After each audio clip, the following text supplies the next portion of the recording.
আমি এখন কালজয়ী একটি কবিতা আপনাদের সাথে শেয়ার করতেছি। কবিতার নাম হলো কবর।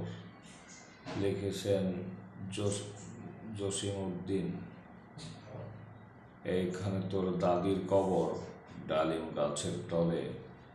30 বছর ভিজিয়ে রেখেছি দুই নয়নের জলে। এতটুকু তারে গড়ে এনেছিলাম সোনার মতন মুখ। পুতুলের বিয়ে ভেঙে গেলে বলে কেঁদে বাসাতো বউ। এখানে ওখানে ঘুরে পেরিয়া বেবে হইতাম সারা। সারা বাড়ি ভরি এত সোনা মোর চড়াইয়া দিল কারা। সোনালি উষার সোনা মুক্তার আমার নয়নে ভরি। লাঙ্গল লইয়া খেতে চটিতাম গায়ের ওপর ধরি। যাইবার কালে ফিরে ফিরে তার দেখে লইতাম কত। সে কথা লইয়া বাবিসাপ মোরে তামাশা করিত শত।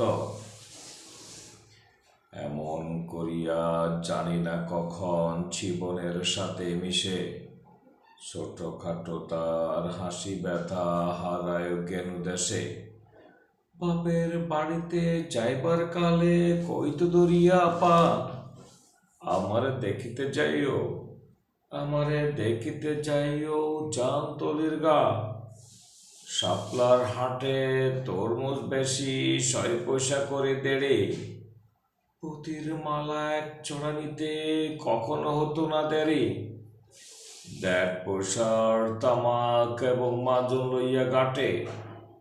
সন্ধ্যা বেলায় ছুটে যাইতাম শ্বশুর বাড়ির বাটে। এসো না শোনো দাদু, সে তামাক মাজন পেয়ে। দাদি যে তোমার কত খুশি হতো দেখে তির্য দিচ্ছে। নখ নেড়ে নেড়ে কইতো হাসিয়া, এতদিন পরে এলে। খোদ পানে এসে যে কেঁদে মরি আখি জলে। আমারে চাড়িয়া এত ব্যথা যার কেমন করিয়া হায়। কবর দেশেতে ঘুমায় রয়ে আছে নিজুম নিরালায়। হাত জোট করে দোয়া মাগো দাদু আয় খোদা দয়াময়। আমার দাদির তরতে যেন ব্যস্ত নসিব হয়। তারপরে শূন্য জীবনে যত কাটিয়াছি পারি। যারে যেখানে জড়াইয়া ধরেছি চলে গেছে সারি। শত কবরে অঙ্ক হৃদয়ে আঁকি। গনিয়া গনিয়া ভুল করে গনি সারাদিন মানবরি। এ মোর হাতে কোদাল ধরিয়া কঠিন মাটির তলে।